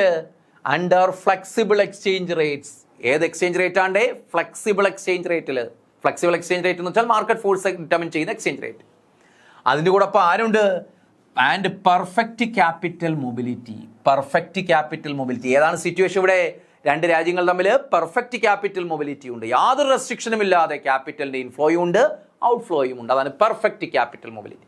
അപ്പോൾ പെർഫെക്റ്റ് ക്യാപിറ്റൽ മൊബിലിറ്റിയും ഫ്ലെക്സിബിൾ എക്സ്ചേഞ്ച് റേറ്റും നിലനിൽക്കുന്ന സിറ്റുവേഷനിൽ ഫിസ്ക്കൽ പോളിസി എങ്ങനെയാണ് ISLM BP മോഡലിനെ അഫക്റ്റ് ചെയ്യുന്നതെന്നാണ് പഠിക്കുന്നത്. ഓക്കെ ആണല്ലോ? നോക്ക്, എക്സ്പാൻഷണറി ഫിസ്ക്കൽ പോളിസി. ഒരു രാജ്യത്ത് എന്തുണ്ടാവുകയാണെങ്കിൽ, എക്സ്പാൻഷണറി ഫിസ്ക്കൽ പോളിസി ഉണ്ടാവുകയാണെങ്കിൽ it will shift the IS curve, അല്ലേ? Expansionary fiscal policy will shift the IS curve. IS curve നെ അതെന്ത് ചെയ്യും? ഷിഫ്റ്റ് ചെയ്യും. Shift the IS curve to the right. നമ്മൾ പഠിച്ചതാണ് expansionary fiscal policy. That means government expenditure വർദ്ധിപ്പിക്കുന്നത്, tax rate കുറയ്ക്കുന്നതാണ് expansionary fiscal policy. അങ്ങനെയാണെങ്കിൽ IS കർവ് എങ്ങോട്ട് ഷിഫ്റ്റ് ചെയ്യും? റൈറ്റിലേക്ക് ഷിഫ്റ്റ് ചെയ്യും. നമ്മൾ ആൾറെഡി ISLM മോഡലിലൊക്കെ പഠിച്ചതാണ്. ഇതാ നോക്ക്, ഇവിടുത്തെ ഗ്രാഫിൽ നോക്കിയേ. ഗ്രാഫിൽ എന്താണ്? ഈ പോയിന്റ് കണ്ടോ? ഈ പോയിന്റ് എന്ന് പറയുന്നത് എന്തിനെ റെപ്രസെന്റ് ചെയ്യുന്നതെന്ന് അറിയാമോ? മുണ്ടൽ ഫ്ലെമിംഗ് മോഡലില് ഇക്വിലിബ്രിയമാണ് റെപ്രസെന്റ് ചെയ്യുന്നത്. മുണ്ടൽ ഫ്ലെമിംഗ് മോഡലിലെ ഇക്വിലിബ്രിയമാണ് റെപ്രസെന്റ് ചെയ്യുന്നത്. അല്ലെങ്കിൽ ISLM BP മോഡലിലെ ഇക്വിലിബ്രിയമാണ് ഈ പോയിന്റ്. കാരണം ഇവിടെ LMO എന്ന് പറയുന്ന മണി മാർക്കറ്റ് ഇക്വിലിബ്രിയം ഉണ്ട്, LM കർവ് ഉണ്ട്, അതുപോലെ റിയൽ മാർക്കറ്റിലുള്ള IS കർവും ഉണ്ട്, അതുപോലെ BP കർവ്. ഇത് മൂന്നും കൂടി ഇന്റർസെക്ട് ചെയ്യുന്ന പോയിന്റ് ആണ്. നമുക്ക് അവിടെ E എന്ന് കൊടുക്കാം. ഈ പോയിന്റിലാണ് ഇക്കോണമി ഇക്വിലിബ്രിയത്തിൽ ആകുന്നത്. ക്ലിയർ ആണല്ലോ? ഓക്കെ, ഇനി നോക്കിയേ, ഇവിടുത്തെ ചേഞ്ചസിനെ കുറിച്ചാണ് നമ്മൾ ഇനി പറയുന്നത്. അപ്പോൾ എക്സ്പാൻഷണറി ഫിസ്ക്കൽ പോളിസി ഉണ്ടാകുമ്പോൾ IS കർവ് എങ്ങോട്ട് ഷിഫ്റ്റ് ചെയ്യുന്ന പഠിച്ചു? IS curve shift to the right. ഇതാ നോക്ക്, I0 അല്ലെങ്കിൽ ISO എന്ന് പറയുന്ന ഇനിഷ്യൽ IS കർവ്, നമ്മൾ ഇക്വിലിബ്രിയത്തിലുള്ള IS കർവ് അല്ലേ ISO എന്ന് പറയുന്നത്? ഇതാ ഇക്വിലിബ്രിയം പൊസിഷനിലുള്ളതാണ് ISO. അപ്പോൾ അത് എക്സ്പാൻഷണറി ഫിസ്ക്കൽ പോളിസി ഉണ്ടായതിന്റെ ഫലമായിട്ട്, അല്ലെങ്കിൽ ഗവൺമെന്റ് എക്സ്പെൻഡിച്ചർ വർദ്ധിപ്പിച്ചതിന്റെ ഫലം, അങ്ങനെ മനസ്സിലാക്കിയാലും മതി. ഗവൺമെന്റ് എക്സ്പെൻഡിച്ചർ വർദ്ധിപ്പിച്ചതിന്റെ ഫലമായിട്ട് IS കർവ് എങ്ങോട്ട് ഷിഫ്റ്റ് ചെയ്തു? റൈറ്റിലേക്ക് ഷിഫ്റ്റ് ചെയ്തു. അപ്പോൾ IS1 ആയിട്ട് ഷിഫ്റ്റ് ചെയ്തു. ക്ലിയർ ആണല്ലോ? അത്രയും മനസ്സിലാക്കുക, ഗ്രാഫിൽ നിന്ന് അത്രയും മനസ്സിലാക്കുക. അപ്പോൾ ഇക്വിലിബ്രിയം പൊസിഷനിലാണ് നിന്നത്, അതെന്താണ്? റൈറ്റിലേക്ക് ഷിഫ്റ്റ് ചെയ്യും. അപ്പോൾ മറ്റൊരു പോയിന്റ് കിട്ടിയല്ലോ അല്ലേ? അപ്പോൾ മറ്റൊരു പോയിന്റ് കിട്ടി. That leads to an increase in income and interest rate. അപ്പോൾ എന്താണ്? ഇൻകം ഇവിടെ വർദ്ധിക്കുന്നു. നേരത്തെ YO ആയിരുന്ന ഇൻകം ഇപ്പോൾ Y1 ആയിട്ട് വർദ്ധിച്ചു. അപ്പോൾ പുതിയ ഇക്വിലിബ്രിയം പോയിന്റ് ആണിത്. അപ്പോൾ ഇൻകം എന്തായിട്ട് വർദ്ധിച്ചു? Y1 ആയിട്ട് വർദ്ധിച്ചു. അപ്പോൾ അവിടെ നോട്ട് ചെയ്യുക, പുതിയ ഇക്വിലിബ്രിയം പോയിന്റ് ആണെങ്കിലും അതിലൂടെ ഏതില്ല? BP കർവ് ഇല്ല. അപ്പോൾ ഇപ്പോൾ നിലവിലെ സിറ്റുവേഷൻ അനുസരിച്ച് ഏത് വർദ്ധിച്ചിരിക്കുന്നു? ISO എന്ന് പറയുന്ന നിലവിലെ IS കർവ് IS1 ആയിട്ട് റൈറ്റിലേക്ക് ഷിഫ്റ്റ് ചെയ്തു. അതിന് കാരണം എക്സ്പാൻഷണറി ഫിസ്ക്കൽ പോളിസിയാണ്. അപ്പോൾ ഇൻകം എന്താണ്? Y0യിൽ നിന്ന് Y1 ആയിട്ട് വർദ്ധിച്ചു. അപ്പോൾ ഇൻട്രസ്റ്റ് റേറ്റ് എന്ത് ചെയ്യുന്നു? That leads to increase in income and interest rate. ഇൻകവും കൂടുന്നു, അതുപോലെ എന്തും കൂടും? ഇൻട്രസ്റ്റ് റേറ്റും കൂടുക. ഇങ്ങനെ വരച്ചു കഴിഞ്ഞാൽ ഇവിടെ എന്താണ്? ഇൻട്രസ്റ്റ് റേറ്റും കൂടുന്നതായിട്ട് കാണാം. ഇൻകം Y0യിൽ നിന്ന് Y1 ആയിട്ട് കൂടി, റേറ്റ് ഓഫ് ഇൻട്രസ്റ്റ് Rൽ നിന്ന് നമുക്ക് എന്തായിട്ട് പറയാം? R1 ആയിട്ട് കൂടി എന്ന് പറയാം. Rൽ നിന്നും R1 ആയിട്ട് കൂടി. ഓക്കെ, ഇനി നോക്ക്, തീർന്നില്ല. As a result of domestic interest rate, as a result of domestic interest rate is higher than the international one. അപ്പോൾ ഇവിടുത്തെ എന്താണ് സംഭവിച്ചത്? Domestic interest rate is higher than, domestic interest rate എന്തിരിക്കുന്നു? എന്തിനേക്കാൾ കൂടിയിരിക്കുന്നു? ഇപ്പോൾ ഇന്റർനാഷണൽ ഇൻട്രസ്റ്റ് റേറ്റിനേക്കാൾ കൂടിയിരിക്കുന്നു. ഡൊമസ്റ്റിക് ഇൻട്രസ്റ്റ് റേറ്റ് എന്ന് പറയുന്ന നമ്മുടെ രാജ്യത്തിനകത്തെ ഇൻട്രസ്റ്റ് റേറ്റ് ഇന്റർനാഷണൽ ഇൻട്രസ്റ്റ് റേറ്റിനേക്കാൾ ഇപ്പോൾ കൂടിയിരിക്കുന്നു. കാരണം ഇവിടെ എന്താണ്? IS കർവും LM കർവും മാത്രമേ പുതിയ ഇക്വിലിബ്രിയം പോയിന്റിലുള്ളൂ. അവിടെ ഏതില്ല? BP കർവ് ഇല്ല. അപ്പോൾ അത് ഡൊമസ്റ്റിക് ഇക്കോണമിയാണ് സൂചിപ്പിക്കുന്നത്. മനസ്സിലായില്ലേ? കാരണം BP കർവ് ഇല്ലാത്തത് കൊണ്ട് എന്താണ്? ഓപ്പൺ ഇക്കോണമി അല്ലത്. അപ്പോൾ ഇവിടുത്തെ പുതിയ ഇക്വിലിബ്രിയം പോയിന്റിൽ കിട്ടിയ ഇൻട്രസ്റ്റ് റേറ്റ് എന്ന് പറയുന്നത് നമ്മുടെ ഡൊമസ്റ്റിക് ഇൻട്രസ്റ്റ് റേറ്റ് ആണെന്ന് മനസ്സിലാക്കുക. അപ്പോൾ അങ്ങനെ ഡൊമസ്റ്റിക് ഇൻട്രസ്റ്റ് റേറ്റ് ഏതിനേക്കാൾ കൂടുതലായതുകൊണ്ട് ഇന്റർനാഷണൽ ഇൻട്രസ്റ്റ് റേറ്റിനേക്കാൾ കൂടുതലാണ്. കാരണം ഇന്റർനാഷണൽ ഇൻട്രസ്റ്റ് റേറ്റ് ഇതാ 6 ആണ്. അതിനേക്കാൾ കൂടുതലാണ് ഇപ്പോൾ കിട്ടിയ ഇൻട്രസ്റ്റ് റേറ്റ് R1 എന്ന് പറയുന്നത് അല്ലേ? R1 എന്ന് പറയാം. അതുകൊണ്ട് so there will be an inflow of capital. അപ്പോൾ ഡൊമസ്റ്റിക് ഇൻട്രസ്റ്റ് റേറ്റ് ഇപ്പോൾ കൂടുതലാണ്. നമ്മുടെ രാജ്യത്തിനകത്ത് ഇൻട്രസ്റ്റ് റേറ്റ് കൂടുതലാൽ എന്ത് സംഭവിക്കും? Inflow of capital. വിദേശ രാജ്യങ്ങളിൽ നിന്ന് കൂടുതലായിട്ട് ക്യാപിറ്റൽ എങ്ങോട്ട് വരും? കാരണം നമ്മുടെ രാജ്യത്ത് ഇൻട്രസ്റ്റ് റേറ്റ് ഇപ്പോൾ കൂടിയിരിക്കുന്നു. അങ്ങനെ കൂടിയാൽ വിദേശ രാജ്യങ്ങളിൽ നിന്ന് ക്യാപിറ്റൽ ഇൻഫ്ലോ നമ്മുടെ രാജ്യത്തേക്ക് വർദ്ധിക്കും. അപ്പോൾ ക്യാപിറ്റൽ ഇൻഫ്ലോ വർദ്ധിക്കും. അങ്ങനെ വർദ്ധിക്കുമ്പോൾ BP സർപ്ലസ്. അങ്ങനെ വരുമ്പോൾ എന്ത് സംഭവിക്കും? So there will be an inflow of capital, BP surplus. നമ്മുടെ ബാലൻസ് ഓഫ് പേയ്മെന്റ് സർപ്ലസ് ഉണ്ടാകും. ബാലൻസ് ഓഫ് പേയ്മെന്റ് മുകളിലേക്ക് വരും അല്ലേ? ബാലൻസ് ഓഫ് പേയ്മെന്റ് സർപ്ലസ് എന്ന് വെച്ചാൽ ക്യാപിറ്റൽ ഇൻഫ്ലോ കൂടുകയല്ലേ? ക്യാപിറ്റൽ ഇൻഫ്ലോ കൂടുകയാണ്. അപ്പോൾ ഔട്ട്ഫ്ലോയേക്കാൾ ഇൻഫ്ലോ കൂടി നിൽക്കുകയാണ്. അപ്പോൾ ഇൻഫ്ലോ കൂടുമ്പോൾ അവിടെ BP സർപ്ലസ് ഉണ്ടാകും, ബാലൻസ് ഓഫ് പേയ്മെന്റ് സർപ്ലസ് ഉണ്ടാകും. കാരണം ക്യാപിറ്റൽ ഇൻഫ്ലോ കൂടിയിരിക്കുന്നു, നേരത്തേക്കാൾ ക്യാപിറ്റൽ ഇൻഫ്ലോ കൂടി. അപ്പോൾ ബാലൻസ് ഓഫ് പേയ്മെന്റ് സർപ്ലസ് ഉണ്ടാകും. അങ്ങനെ ബാലൻസ് ഓഫ് പേയ്മെന്റ് സർപ്ലസ് ഉണ്ടായാൽ appreciation of domestic currency, domestic currency എന്ത്? അതിന്റെ മൂല്യം വർദ്ധിക്കുക. Appreciation of the domestic currency, നമ്മുടെ ഡൊമസ്റ്റിക് കറൻസിയുടെ അപ്രീസിയേഷൻ ഉണ്ടാകും. ദാറ്റ് മീൻസ് നമ്മുടെ ഡൊമസ്റ്റിക് കറൻസിയുടെ വാല്യൂ എന്ത് ചെയ്യും? വർദ്ധിക്കും. ഇനി നോക്ക്, അങ്ങനെ വാല്യൂ വർദ്ധിക്കുമ്പോൾ അപ്രീസിയേഷൻ ഓഫ് ഡൊമസ്റ്റിക് കറൻസി, അതായത് ഇന്ത്യൻ രൂപയുടെ മൂല്യം വർദ്ധിക്കുമ്പോൾ it leads to increase in imports അല്ലേ? നമ്മുടെ രൂപയുടെ മൂല്യം വർദ്ധിക്കുമ്പോൾ നമുക്ക് എന്താണ്? വളരെ ചീപ്പായിട്ട് നമുക്ക് എന്ത് ചെയ്യാൻ പറ്റും? കൂടുതൽ സാധനങ്ങൾ ഇമ്പോർട്ട് ചെയ്യാൻ പറ്റും. കാരണം രൂപയുടെ മൂല്യം വർദ്ധിച്ചിരിക്കുന്നു. അപ്പോൾ appreciation leads to increase in imports. Appreciation എന്തിലേക്ക് ഇമ്പോർട്ട് വർദ്ധിക്കാൻ കാരണമാകുന്നു. And fall of exports, import വർദ്ധിക്കുന്നു, ഫാൾ ഓഫ് എക്സ്പോർട്സ്, എക്സ്പോർട്ട് എന്താണ് കോസ്റ്റിയറായി മാറും, ചിലവേറിയ കോസ്റ്റ്ലിയർ ആയിട്ട് മാറും അല്ലേ എക്സ്പോർട്ട്, ഇമ്പോർട്ട് ചീപ്പറായിട്ട് മാറുന്നു. അങ്ങനെ ഇമ്പോർട്ട് വർദ്ധിക്കുന്നു, എക്സ്പോർട്ട് കുറയുന്നു. ദെൻ എക്സ്പോർട്ട് കുറയുമ്പോൾ എന്ത് സംഭവിക്കുന്നു? Then the IS curve shifts back to ISO. നേരത്തെ ഷിഫ്റ്റ് ചെയ്ത റൈറ്റിലേക്ക് ഷിഫ്റ്റ് ചെയ്ത IS1 കർവ് എങ്ങോട്ട് വീണ്ടും തിരിച്ച് ഷിഫ്റ്റ് ചെയ്യുന്നു? ISOയിലേക്ക് ഷിഫ്റ്റ് ചെയ്യുന്നു. Then IS shift back to ISO. Finally constant income and constant interest. Final അവസാനം എന്താണ്? നേരത്തെ ഇൻകം വർദ്ധിച്ചല്ലോ, പക്ഷെ ഇപ്പം എന്ത് സംഭവിച്ചു? നേരെ തിരിച്ച് IS1 എന്ന് പറയുന്ന ISO ആയിട്ട് ബാക്കിലേക്ക് തിരിച്ചപ്പോൾ അല്ലെങ്കിൽ ലെഫ്റ്റിലേക്ക് വന്നപ്പോൾ ഇൻകത്തിൽ പഴയ ഇൻകം തന്നെയാണ് ഇവിടെ വന്നത്. Y1 എന്തായിട്ട് കുറഞ്ഞു? Y0. പഴയ ഇക്വിലിബ്രിയത്തിലെ ഇൻകം അല്ലേ ഇത്? Y0 ആയിട്ടും അല്ലെങ്കിൽ YO ആയിട്ട് മാറി. റേറ്റ് ഓഫ് ഇൻട്രസ്റ്റ് R1ൽ നിന്ന് R ആയിട്ടും മാറി. എന്ന് വെച്ചാൽ അതിൻ്റെ അർത്ഥം ഇവിടെ എന്ത് സംഭവിച്ചില്ല? ഇൻകം കോൺസ്റ്റന്റ് ആയിട്ട് തന്നെ നിൽക്കുന്നു, അതുപോലെ ഇൻട്രസ്റ്റ് റേറ്റും constant. There is no change in income and in interest. ഇൻട്രസ്റ്റിലും ഇൻകത്തിലും എന്തില്ല? ചേഞ്ചസ് ഇല്ല. അപ്പൊ അതുകൊണ്ട് നമുക്ക് പറയാൻ പറ്റും here fiscal policy is ineffective. ഇവിടെ എക്സ്പാൻഷണറി ഫിസ്ക്കൽ പോളിസി കൊണ്ടുവന്നില്ലേ, അതെന്താണ്? ഇൻഎഫക്റ്റീവ് ആണ്. യാതൊരു മാറ്റവും ഉണ്ടാക്കാൻ ഇൻകത്തിലും ഇൻട്രസ്റ്റിലും യാതൊരു മാറ്റവും ഉണ്ടാക്കാൻ ആർക്ക് സാധിച്ചില്ല? ഫിസ്ക്കൽ പോളിസിക്ക് സാധിച്ചില്ല. അതുകൊണ്ട് നമുക്ക് പറയാൻ പറ്റും ഫിസ്ക്കൽ പോളിസി ഈസ് ഇൻഎഫക്റ്റീവ്. ഈ ഒരു പോയിന്റ് കിട്ടാൻ വേണ്ടിയാണ് ഞാൻ ഇത്രയും പറയേണ്ടി വന്നത്. എനിക്ക് ഇത്രയും പറയേണ്ടി വന്നത് ഈ ഒരു പോയിന്റ് കിട്ടാൻ വേണ്ടിയാണ്. അപ്പോൾ നിങ്ങളിത് കണ്ട് പേടിക്കേണ്ട. ഈ ഒരു ഗ്രാഫ് ഒന്നും എക്സാമിന് ചോദിക്കില്ല. ഗ്രാഫിൻ്റെ ഷിഫ്റ്റും കാര്യങ്ങളെല്ലാം ജനറൽ നമ്മൾ നേരത്തെ IS കർവിൻ്റെ ഷിഫ്റ്റ് ജനറലി പഠിച്ചല്ലോ, അത് മാത്രമേ ചോദിക്കത്തുള്ളൂ. ഈ ഗ്രാഫ് പറയാതെ നമുക്കിത് എക്സ്പ്ലെയിൻ ചെയ്യാൻ പറ്റത്തില്ല. അപ്പോൾ ഈ ഒരു ഗ്രാഫെങ്കിലും എക്സ്പ്ലെയിൻ ചെയ്താൽ മാത്രമേ, ഈ ഒരു സിറ്റുവേഷനിൽ പറഞ്ഞാൽ മാത്രമേ നമുക്ക് ഇനി അങ്ങോട്ട് പറയുന്നത് മനസ്സിലാവത്തുള്ളൂ. ബാക്കിയൊക്കെ നമുക്ക് ഡയറക്റ്റ് അങ്ങ് പറഞ്ഞു പോകാൻ പറ്റും. ഫിസ്ക്കൽ മോണിറ്ററി പോളിസി ഇഫക്റ്റീവ് ആണോ ഇൻഎഫക്റ്റീവ് ആണോ, അങ്ങനെ നമുക്ക് ഡയറക്റ്റ് പോകാൻ പറ്റും. ഇവിടെ എന്തുകൊണ്ടാണ് ഇൻഎഫക്റ്റീവ് എന്ന് പറഞ്ഞെന്ന് ചോദിച്ചാൽ എന്താണ്? ഇവിടെ constant income and constant interest. ഇൻകവും കോൺസ്റ്റന്റ് ആണ്, ഇൻട്രസ്റ്റും കോൺസ്റ്റന്റ് ആണ്. കാരണം എക്സ്പാൻഷണറി ഫിസ്ക്കൽ പോളിസി കൊണ്ടുവന്നതിന്റെ ഫലമായിട്ട് IS കർവ് റൈറ്റിലോട്ട് ഷിഫ്റ്റ് ചെയ്തു അല്ലേ. എക്സ്പാൻഷണറി ഫിസ്ക്കൽ പോളിസി വന്നതിന്റെ ഫലമായിട്ട് IS കർവ് നേരത്തെ ഉണ്ടായിരുന്ന ഇക്വിലിബ്രിയമാണിത്. ആ ഇക്വിലിബ്രിയത്തിൽ നിന്ന് ISO എന്ന് പറയുന്ന IS1 ആയിട്ട് ഷിഫ്റ്റ് ചെയ്തു. IS1 ആയിട്ട് ഷിഫ്റ്റ് ചെയ്തതിൻ്റെ ഫലമായിട്ട് എന്ത് സംഭവിച്ചു? നമ്മുടെ ഇൻകം കൂടി. YOയിൽ നിന്ന് ഇൻകം Y1 ആയിട്ട് കൂടി. റേറ്റ് ഓഫ് ഇൻട്രസ്റ്റ് Rൽ നിന്ന് മുകളിലോട്ട് R1 ആയിട്ട് കൂടി. അപ്പോൾ ഡൊമസ്റ്റിക് ഇൻട്രസ്റ്റ് റേറ്റ് കൂടി. ഡൊമസ്റ്റിക് ഇൻട്രസ്റ്റ് റേറ്റ് R1 ആയിട്ട് കൂടിയപ്പോൾ എന്ത് സംഭവിച്ചു? ആ ക്യാപിറ്റൽ ഇൻഫ്ലോ ഉണ്ടായി. വിദേശ രാജ്യങ്ങളിൽ നിന്ന് കൂടുതൽ നമ്മുടെ ഇൻട്രസ്റ്റ് റേറ്റ് പലിശ കൂടിയപ്പോൾ വിദേശ രാജ്യത്ത് കൂടുതൽ ക്യാപിറ്റൽ ഇൻഫ്ലോ ഉണ്ടായി. ക്യാപിറ്റൽ ഇൻഫ്ലോ കൂടിയാൽ, നമ്മുടെ ഔട്ട്ഫ്ലോയേക്കാൾ ക്യാപിറ്റൽ ഇൻഫ്ലോ കൂടിയാൽ ആ സിറ്റുവേഷനാണ് balance of payment surplus, BP surplus ഉണ്ടായി. അങ്ങനെ BP സർപ്ലസ് ഉണ്ടായാൽ, ഒരു രാജ്യത്ത് BP സർപ്ലസ് ഉണ്ടായാൽ അവിടെ രാജ്യത്ത് അപ്രീസിയേഷൻ ഓഫ് കറൻസി, രാജ്യത്തെ കറൻസിയിൽ മൂല്യം വർദ്ധിക്കും. അങ്ങനെ മൂല്യം വർദ്ധിച്ചപ്പോൾ നമുക്ക് കൂടുതലായിട്ട് നമ്മുടെ ഇമ്പോർട്ട് ഉണ്ടായി, ഇറക്കുമതി കൂടി. എന്നാൽ കയറ്റുമതി കുറഞ്ഞു. അപ്പോൾ ഇറക്കുമതി കൂടി, കയറ്റുമതി കുറഞ്ഞു. കയറ്റുമതി കുറയുകയും ഇറക്കുമതി കൂടുകയും ചെയ്തു.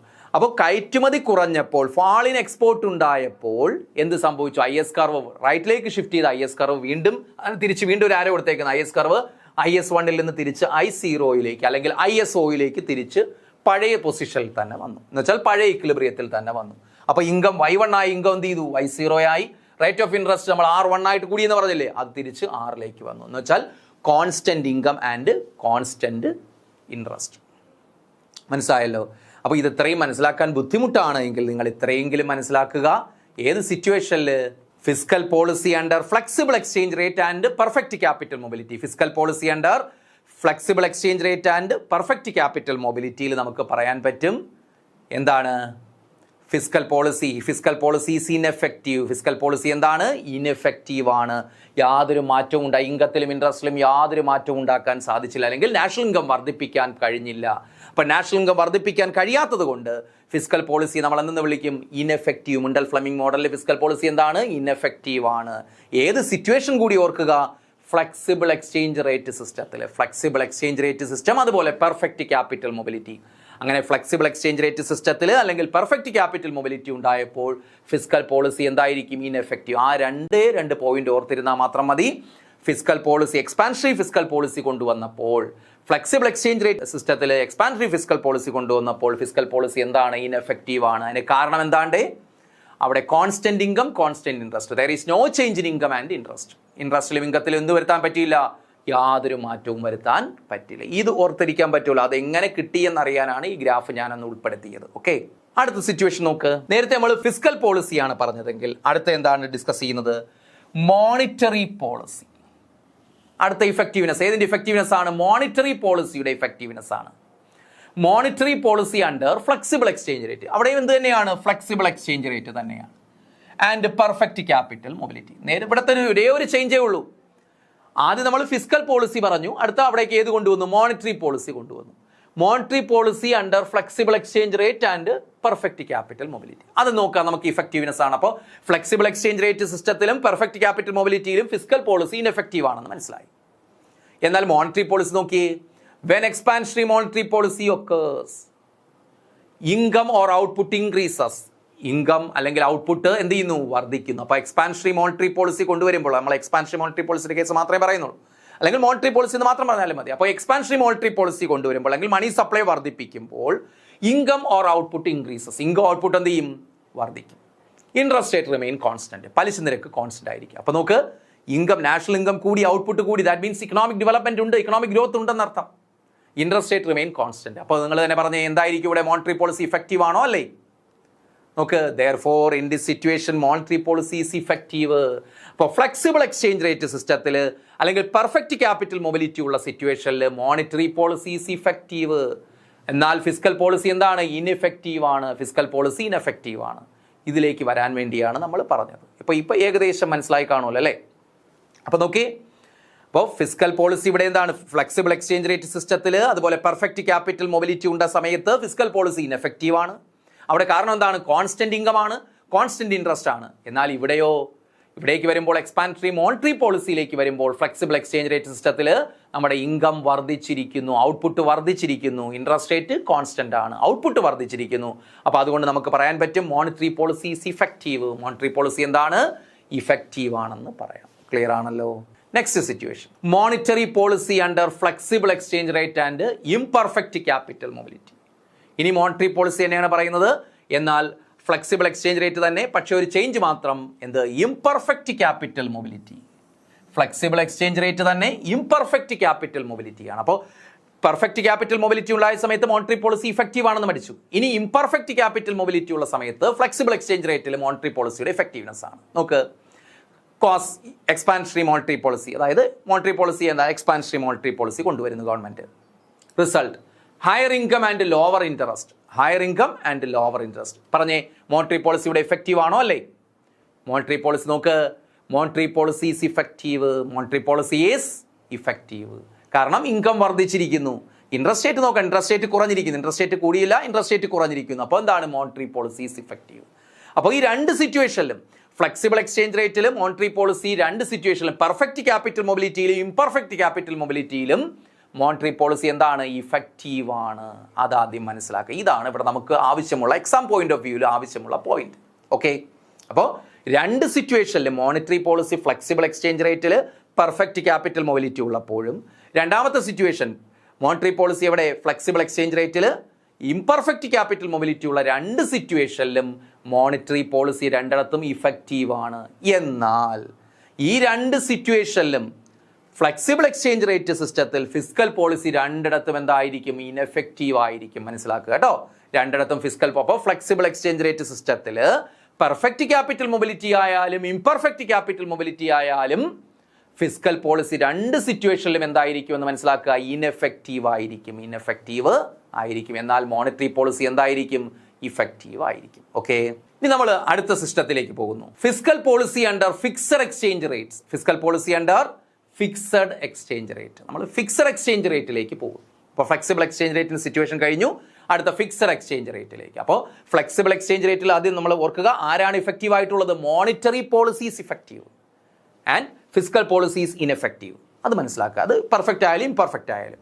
ഇനി ഫിക്സഡ് എക്സ്ചേഞ്ച് റേറ്റിൽ വരുമ്പോൾ fiscal policy under fixed exchange. Fixed exchange rate എന്ന് വെച്ചാൽ ഗവൺമെന്റ് ഡിറ്റർമിൻ ചെയ്യുന്ന എക്സ്ചേഞ്ച് റേറ്റ്. അതുപോലെ അവിടുത്തെ ക്യാപിറ്റൽ മൊബിലിറ്റി എന്താണ്? പെർഫെക്റ്റ് ആണ്. Perfect capital mobility.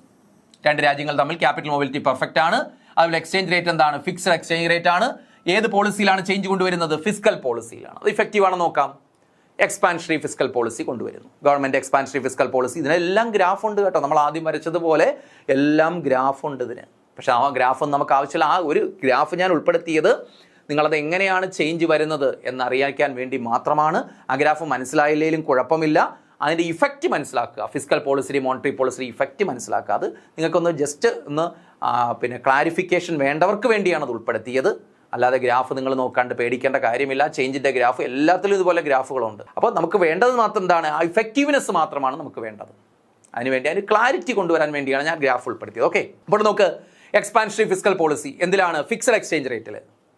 നോക്ക് ഹയർ ഇൻകം റിസൾട്ടാണ് പറയുന്നത്.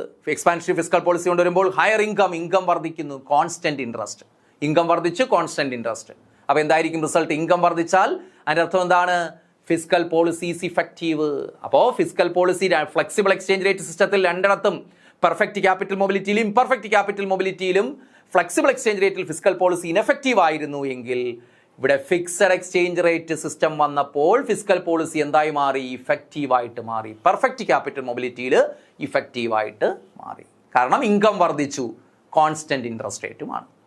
ഇനി fiscal policy under flexible exchange rate and imperfect capital mobility നമ്മൾ നേരത്തെ ഡിസ്കസ് പറഞ്ഞത് തന്നെയാണ്. നമുക്ക് expansionary fiscal policy flexible exchange rate സിസ്റ്റത്തിലെ ഫിസ്ക്കൽ പോളിസി നമ്മൾ പറഞ്ഞു higher income and higher interest. നമുക്ക് റിസൾട്ട് എന്താണ്? ഇൻകം കൂടി, higher interest. Fiscal policy is not very effective. നമുക്ക് പറയാൻ പറ്റും fiscal policy is not very effective, വളരെ ഇഫക്റ്റീവ് അല്ല. അപ്പോൾ എക്സ്പാൻഷണറി ഫിസ്ക്കൽ പോളിസി കൊണ്ടുവന്നു, higher income and higher interest. ഇൻകവും കൂടി, പക്ഷേ എന്താണ്? ഇൻട്രസ്റ്റ് റേറ്റും കൂടിയിരിക്കുന്നു. ഇൻകം കൂടിയപ്പോൾ ഇൻട്രസ്റ്റ് റേറ്റും കൂടിയിരിക്കുന്നു. ബാക്കി എല്ലാ സിറ്റുവേഷനിൽ ഇൻകം കൂടിയപ്പോൾ ഇൻട്രസ്റ്റ് റേറ്റ് ഒന്നുകിൽ കുറഞ്ഞു അല്ലെങ്കിൽ കോൺസ്റ്റന്റ് ആയിരുന്നു. ഇവിടെ എന്താണ്? ഇൻകം കൂടിയപ്പോൾ ഇൻട്രസ്റ്റ് റേറ്റും കൂടിയിരുന്നു. അപ്പോൾ അതുകൊണ്ട് എന്താണ്? വലിയ ചലനം, വലിയ സ്വാധീനം ഇക്കോണമിയിൽ ഉണ്ടാക്കാൻ കഴിയില്ല. അതുകൊണ്ടാണ് ഇവിടെ സൂചിപ്പിച്ചിരിക്കുന്നത് fiscal policy is not effective, അല്ലെങ്കിൽ നോട്ട് വെരി ഇഫക്റ്റീവ്, അല്ലെങ്കിൽ ഇൻഎഫക്റ്റീവ് എന്ന് പറയാം. അപ്പം നിങ്ങൾ ഓർത്തിരിക്കേണ്ടത് ഫിസ്ക്കൽ പോളിസി ഈ ഫ്ലെക്സിബിൾ എക്സ്ചേഞ്ച് റേറ്റ് സിസ്റ്റത്തിൽ അത് പെർഫെക്റ്റ് ക്യാപിറ്റൽ മൊബിലിറ്റി ആയാലും ഇംപെർഫെക്റ്റ് ക്യാപിറ്റൽ മൊബിലിറ്റി ആയാലും രണ്ട് സിറ്റുവേഷനിലും അത് ഇൻഎഫക്റ്റീവ് ആണ്. എന്നാൽ monetary policy flexible exchange rate സിസ്റ്റത്തിൽ പെർഫെക്റ്റ് ക്യാപിറ്റൽ മൊബിലിറ്റി ആയാലും ഇംപെർഫെക്റ്റ് ക്യാപിറ്റൽ മൊബിലിറ്റി ആയാലും അവിടെ ഇഫക്റ്റീവ് ആണ്. അടുത്ത നോക്ക് monetary policy under fixed exchange rate and imperfect capital. Monetary policy under fixed exchange rate and imperfect capital mobility. അവിടെ എന്താണ്? Expansionary monetary policy റിസൾട്ടാണ് constant income and constant interest. Constant income, constant interest. പറഞ്ഞ എന്തായിരിക്കും effectiveness? Effective ആയിരിക്കും അല്ലേ? Monetary policy is ineffective. കാര്യം income വർദ്ധിക്കുന്നില്ല, monetary policy is ineffective. അപ്പോൾ ഇവിടെ നമ്മളൊരു കൺക്ലൂഷനിലെത്തണം. ഫ്ലെക്സിബിൾ എക്സ്ചേഞ്ച് റേറ്റ് സിസ്റ്റത്തിൽ ഫിസ്ക്കൽ പോളിസി ഇൻഎഫക്റ്റീവും മോണിറ്ററി പോളിസി ഇഫക്റ്റീവുമാണ്. എന്നാൽ അടുത്ത ഫിക്സഡ് എക്സ്ചേഞ്ച് റേറ്റ് സിസ്റ്റത്തിലേക്ക് വരുമ്പോൾ ഫിസ്ക്കൽ പോളിസി ഇഫക്റ്റീവും മോണിറ്ററി പോളിസി ഇൻഎഫക്റ്റീവ്. ഇതാണ് ഇതിൻ്റെ കൺക്ലൂഷൻ. ഇത്രയും മാത്രം ആലോചിച്ചിരുന്നാൽ മതി. മനസ്സിലായല്ലോ? അപ്പോൾ അതിൻ്റെ ഏതൊക്കെ ഫിസ്ക്കൽ പോളിസി എക്സ്പാൻഷണറി ആണോ, അതുപോലെ അതിൻ്റെ റിസൾട്ട് എന്താണെന്നാണ് നമ്മളിവിടെ ആ 3 പോയിന്റിൽ സൂചിപ്പിച്ചേക്കുന്നത്. അപ്പോൾ നിങ്ങൾ വേറെ കാട് കയറി ചിന്തിച്ച് കൺഫ്യൂഷൻ അടിക്കേണ്ട കാര്യമില്ല. ഇത്രയും മനസ്സിലാക്കുക. ആ ഫ്ലെക്സിബിൾ എക്സ്ചേഞ്ച് റേറ്റ് ആണ് എങ്കിൽ പെർഫെക്റ്റ് ക്യാപിറ്റൽ മൊബിലിറ്റിയോ ഇംപെർഫെക്റ്റ് ക്യാപിറ്റൽ മൊബിലിറ്റിയോ ആയിക്കോട്ടെ, ഫ്ലെക്സിബിൾ എക്സ്ചേഞ്ച് റേറ്റ് ആണെങ്കിൽ മോണിറ്ററി പോളിസി ഇഫക്റ്റീവ് ആണ്, ഫിസ്ക്കൽ പോളിസി ഇൻഎഫക്റ്റീവ് ആണ്. ഇത്രയും മനസ്സിലാക്കാൻ പറ്റുമല്ലോ. അതുപോലെ ഫിക്സഡ് എക്സ്ചേഞ്ച് റേറ്റ് സിസ്റ്റത്തിൽ അത് പെർഫെക്റ്റ് ക്യാപിറ്റൽ മൊബിലിറ്റിയോ ഇംപെർഫെക്റ്റ് ക്യാപിറ്റൽ മൊബിലിറ്റിയോ ആയിക്കോട്ടെ, അവിടെ ഫിസ്ക്കൽ പോളിസി ഇഫക്റ്റീവും മോണിറ്ററി പോളിസി ഇൻഎഫക്റ്റീവുമാണ്. ഇഫക്റ്റീവ് എന്ന് പറയാൻ കാരണം ഇൻകം വർദ്ധിക്കുന്നു, ഇൻട്രസ്റ്റ് റേറ്റ് ഒന്നുകിൽ കോൺസ്റ്റന്റ് ആയിരിക്കും അല്ലെങ്കിൽ കുറയുകയായിരിക്കും. ഇനി ഇൻഎഫക്റ്റീവ് എന്ന് പറയാൻ കാരണം ഒന്നുകിൽ ഇൻകം കോൺസ്റ്റന്റ് ആയിരിക്കും അല്ലെങ്കിൽ ഇൻകം കുറയുന്നതായിരിക്കും. അതുകൊണ്ടാണ് ഇൻഎഫക്റ്റീവ് എന്ന് പറയുന്നത്. ഇത് മനസ്സിലാക്കാൻ പറ്റുമല്ലോ. ഇനി നോക്ക് എക്സ്ചേഞ്ച് റേറ്റ് പോളിസി. ഇതുപോലെ മറ്റൊന്നാണ് അഫക്റ്റ് ചെയ്യുന്നത്, ഫിസ്ക്കൽ പോളിസി പോലെ അഫക്റ്റ് ചെയ്യുന്നതാണ് എക്സ്ചേഞ്ച് റേറ്റ് പോളിസി. കാരണം ഇത് ഓപ്പൺ ഇക്കോണമിയാണ്. അപ്പോൾ ഓപ്പൺ ഇക്കോണമി ആയതുകൊണ്ട് എക്സ്ചേഞ്ച് റേറ്റ് പോളിസി ഇതിനെ അഫക്റ്റ് ചെയ്യാറുണ്ട്. അവിടെ ഏത് സിസ്റ്റത്തിലാണ്? Under fixed exchange rate and perfect capital mobility. Fixed exchange rate സിസ്റ്റത്തിലും perfect capital mobility exchange rate പോളിസിയുടെ ഇഫക്റ്റീവ്നെസ് എന്താണ്? എക്സ്ചേഞ്ച് റേറ്റ് പോളിസി എന്ന് പറഞ്ഞാൽ ഡീവാല്യുവേഷൻ ഓഫ് കറൻസി. നമ്മൾ കറൻസി ഡീവാല്യൂറ്റ് ചെയ്ത് കൊടുക്കുന്നു എന്ന് വെച്ചാൽ മൂല്യം കുറച്ച്, നമ്മൾ ബോധപൂർവ്വം ഡെലിബറേറ്റ് ആയിട്ട് നമ്മൾ കറൻസിയുടെ മൂല്യം കുറയ്ക്കുന്നു. അപ്പോൾ നമുക്ക് എന്ത് സംഭവിക്കും? നമ്മൾ ഡെലിബറേറ്റ് ആയിട്ട് എക്സ്ചേഞ്ച് റേറ്റ് പോളിസിയാണ്, ഓരോ രാജ്യത്ത് ഓരോ എക്സ്ചേഞ്ച് റേറ്റ് പോളിസി ഉണ്ട്. അപ്പോൾ നമ്മുടെ എക്സ്ചേഞ്ച് റേറ്റ് പോളിസിയുടെ ഫലമായിട്ട് നമ്മൾ എന്ത് കുറച്ചു എന്ന് കരുതുക? കറൻസിയുടെ വാല്യൂ കുറച്ചു. അതിന് നമ്മൾ പറയും ഡീവാല്യുവേഷൻ ഓഫ് നാഷണൽ കറൻസി, അതായത് ഇന്ത്യൻ രൂപയുടെ മൂല്യം കുറച്ചു. അപ്പോൾ എന്ത് സംഭവിച്ചു? Higher income and constant interest. രൂപയുടെ മൂല്യം കുറയ്ക്കുന്ന സമയത്ത് എന്ത് സംഭവിക്കും? കൂടുതൽ ക്യാപിറ്റൽ ഇൻഫ്ലോ ഇന്ത്യയിലേക്ക് ഉണ്ടാകും. കാരണം ഇവിടെ രൂപയുടെ മൂല്യം കുറയ്ക്കുമ്പോൾ അതിൻ്റെ ബെനിഫിറ്റ് വരുന്ന ആർക്കാണ്? ആ ഫോറിനേഴ്സിനാണ് അതിൻ്റെ ബെനിഫിറ്റ് വരുന്നത്. അപ്പോൾ അവരെന്താണ്? ക്യാപിറ്റൽ ഇൻഫ്ലോ നമ്മുടെ രാജ്യത്തേക്ക് ഉണ്ടാകും. ക്യാപിറ്റൽ ഇൻഫ്ലോ ഉണ്ടായാൽ നമ്മൾ നേരത്തെ പറഞ്ഞതുപോലെ നമ്മുടെ ഇൻകം എന്താണ്? കൂടുതൽ ഇൻവെസ്റ്റ്മെൻറ്റ് നമ്മുടെ രാജ്യത്തേക്ക് ഉണ്ടാകും. അങ്ങനെ ഇൻവെസ്റ്റ്മെൻറ്റ് ഉണ്ടാകുമ്പോൾ higher income and constant interest rate. Income കൂടുന്നു, ഇൻട്രസ്റ്റ് റേറ്റ് കോൺസ്റ്റന്റ് ആണ്. അപ്പോൾ റിസൾട്ട് അറിയാലോ, ഇൻകം കൂടിയാൽ ഇഫക്റ്റീവ് ആണോ ഇൻഎഫക്റ്റീവ് ആണോ? പറഞ്ഞേ, എക്സ്ചേഞ്ച് റേറ്റ് പോളിസി ഇവിടെ ഇഫക്റ്റീവ് ആണോ ഇൻഎഫക്റ്റീവ് ആണോ? ആ exchange rate policy, that means devaluation is effective. Exchange rate policy എന്ന് വെച്ചാൽ ഇവിടെ ഡിവാല്യൂഷനെ കുറിച്ചാണ് പ്രതിപാദിക്കുന്നത്. ആ ഡിവാല്യൂഷൻ എന്താണ്? ഇവിടെ ഇഫക്റ്റീവ് ആണ്. ഓക്കെ ആണല്ലോ. അത് ഏത് സിസ്റ്റത്തിലാണ്? Under fixed exchange rate and perfect capital mobility. ഏതിൻ്റെ റിസൾട്ടാണ്? എക്സ്ചേഞ്ച് റേറ്റ് പോളിസിയുടെ റിസൾട്ടാണ് അവിടെ ഇഫക്റ്റീവ് ആണെന്നാണ് പറയുന്നത്. കാരണം ഇൻകം കൂടി, ഇൻട്രസ്റ്റ് റേറ്റ് കോൺസ്റ്റന്റ് ആണ്. അടുത്ത് നോക്കി, exchange rate policy under fixed exchange rate and imperfect capital mobility. Exchange rate policy, വീണ്ടും എക്സ്ചേഞ്ച് റേറ്റ് പോളിസി പറയുന്നു. അത് എവിടെ തന്നെയാണ്? Fixed exchange rate. പക്ഷേ ഏത്? ക്യാപിറ്റൽ മൊബിലിറ്റി ഇംപെർഫെക്റ്റ് ആണ്. നോക്കിയേ, ഡിവാല്യൂഷൻ, നമ്മൾ കറൻസിയുടെ മൂല്യം കുറച്ചു, devaluation. Higher income and unknown interest. Income കൂടി, ഇൻട്രസ്റ്റ് റേറ്റിനെ കുറിച്ച് അൺനോൺ ഇൻട്രസ്റ്റ് എന്ന് വെച്ചാൽ അതിൻ്റെ മൂവ്മെൻറ്റ് ചിലപ്പോൾ കൂടാം കുറയാം, അങ്ങനെയൊക്കെ വരാം. അതുകൊണ്ടാണ് അൺനോൺ ഇൻട്രസ്റ്റ് എന്ന് പറഞ്ഞിരിക്കുന്നത്. നമുക്ക് കൃത്യമായിട്ട് നമുക്ക് നിർവചിക്കാൻ, ഡിറ്റർമിൻ ചെയ്യാൻ പറ്റില്ല ഇൻട്രസ്റ്റ്. പക്ഷേ ഇൻകം കൂടുന്നു. അപ്പോൾ ഇഫക്റ്റീവ് ആണോ ഇൻഎഫക്റ്റീവ് ആണോ? ഇഫക്റ്റീവ് ആണ്. അപ്പോൾ ഇംപെർഫെക്റ്റ് ക്യാപിറ്റൽ മൊബിലിറ്റി ആണെങ്കിലും എക്സ്ചേഞ്ച് റേറ്റ് പോളിസി എന്താണ്? ഇഫക്റ്റീവ് ആണ്. ഓക്കെ, ഇനി exchange rate policy under fixed exchange rate and no capital mobility. Capital mobility ഇല്ലാത്ത അവസ്ഥയാണെങ്കിലോ? നോക്കിയേ, ഡിവാല്യൂഷൻ കൊണ്ടുവരുന്നു. Higher income and constant interest rate, അവിടെ എന്താണ്? ഇഫക്റ്റീവ് ആണ്. അപ്പോൾ ഒരു കാര്യം ഓർക്കുക, കാര്യം ഇവിടെ ഫ്ലെക്സിബിൾ എക്സ്ചേഞ്ച് റേറ്റിനെ കുറിച്ച് പ്രതിപാദിക്കുന്നില്ല. അതിനെക്കുറിച്ച് നമുക്ക് എക്സ്പ്ലെയിൻ ചെയ്യേണ്ട കാര്യമല്ല. എക്സ്ചേഞ്ച് റേറ്റ് പോളിസി എപ്പോഴും പറയുന്നത് ഫിക്സഡ് എക്സ്ചേഞ്ച് റേറ്റിലാണ് പറയുന്നത്. ഓക്കെ, അതുകൊണ്ടാണ് ഇവിടെ ഫ്ലെക്സിബിൾ എക്സ്ചേഞ്ച് റേറ്റ് ഉൾപ്പെടുത്താത്തത്. അപ്പോൾ exchange rate policy fixed exchange റേറ്റിൽ പെർഫെക്റ്റ് ക്യാപിറ്റൽ മൊബിലിറ്റി ഉള്ളപ്പോഴും ഇംപെർഫെക്റ്റ് ക്യാപിറ്റൽ മൊബിലിറ്റി ഉള്ളപ്പോഴും നോ ക്യാപിറ്റൽ മൊബിലിറ്റി ഉള്ള സിറ്റുവേഷനിലും എക്സ്ചേഞ്ച് റേറ്റ് പോളിസി ഈ 3 സിറ്റുവേഷനിലും ഇഫക്റ്റീവ് ആണ്. ഓർത്തിരിക്കാൻ പറ്റുമല്ലോ. അപ്പോൾ ഈ 3 സിറ്റുവേഷനിലും ഇഫക്റ്റീവ് ആണ് exchange rate policy. Exchange rate policy എന്ന് വെച്ചാൽ അത് എങ്ങനെയാണ് സാധ്യമാക്കിയത്? ഡിവാല്യുവേഷൻ. എന്തിലൂടെയാണ് സാധ്യമാക്കിയത്? ഡിവാല്യുവേഷനിലൂടെയാണ്. കറൻസിയുടെ മൂല്യം കുറയ്ക്കുകയാണ് ചെയ്തത്. കറൻസിയുടെ മൂല്യം കൂട്ടുകയും കൂട്ടുന്നതിന് നമ്മൾ റീവാല്യുവേഷൻ എന്ന് പറയും. ഓരോ സിറ്റുവേഷൻസ് വെച്ചാണ് ഗവൺമെൻറ് അങ്ങനെ ചെയ്യുന്നത്. അപ്പോൾ ഡിവാല്യുവേഷൻസ് നടത്തിക്കഴിഞ്ഞാൽ, എക്സ്ചേഞ്ച് റേറ്റ് പോളിസിയിലൂടെ ഡിവാല്യുവേഷൻ നടത്തിക്കഴിഞ്ഞാൽ എന്ത് സംഭവിക്കുക? അത് പെർഫെക്റ്റ് ക്യാപിറ്റൽ മൊബിലിറ്റി ആവട്ടെ, ഇംപെർഫെക്റ്റ് ക്യാപിറ്റൽ മൊബിലിറ്റി ആവട്ടെ, നോ ക്യാപിറ്റൽ മൊബിലിറ്റി ആവട്ടെ, ഫിക്സഡ് എക്സ്ചേഞ്ച് റേറ്റ് സിസ്റ്റത്തിൽ അത് ഇഫക്റ്റീവ് ആയിരിക്കും. കാരണം ഇൻകം വർദ്ധിപ്പിക്കുന്ന 3 സിറ്റുവേഷനിലും ഇൻകം എന്ത് ചെയ്യുന്നു? നാഷണൽ ഇൻകം അല്ലെങ്കിൽ നാഷണൽ ഔട്ട്പുട്ട് എന്ത് ചെയ്യപ്പെടുന്നു? വർദ്ധിപ്പിക്കപ്പെടുന്നു. അപ്പോൾ ആ ഒരു വ്യത്യാസം മനസ്സിലായല്ലോ. അപ്പോൾ നിങ്ങൾ ഇതിനകത്ത് ആ ഗ്രാഫ് മനസ്സിലാകാത്തവർ സ്കിപ്പ് ചെയ്തേക്കുക, അതിൻ്റെ ഇഫക്റ്റീവ്നെസ് മാത്രം മനസ്സിലാക്കുക. അപ്പോൾ ഇത്രയുമാണ് മുണ്ടൽ ഫ്ലെമിംഗ് മോഡൽ. അപ്പോൾ മുണ്ടൽ ഫ്ലെമിംഗ് മോഡൽ എന്തിനെക്കുറിച്ചാണ് റെപ്രസെൻറ്റ് ചെയ്യുന്നത് എന്ന് നമ്മൾ പറഞ്ഞു. ISLM-BP മോഡലാണ് എന്ന് നമ്മൾ പറഞ്ഞു. കെയ്നീഷ്യൻ ഓപ്പൺ ഇക്കോണമി മോഡലാണെന്ന് പറഞ്ഞു. അത് ഇക്വിലിബ്രിയത്തിലേക്ക് വരുന്ന സിറ്റുവേഷൻ പറഞ്ഞു.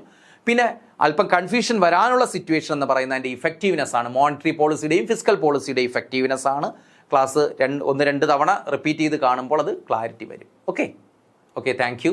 ഇതാണ് മുണ്ടൽ ഫ്ലെമിംഗ് മോഡൽ എന്ന് പറയുന്നത്. Okay, thank you for watching.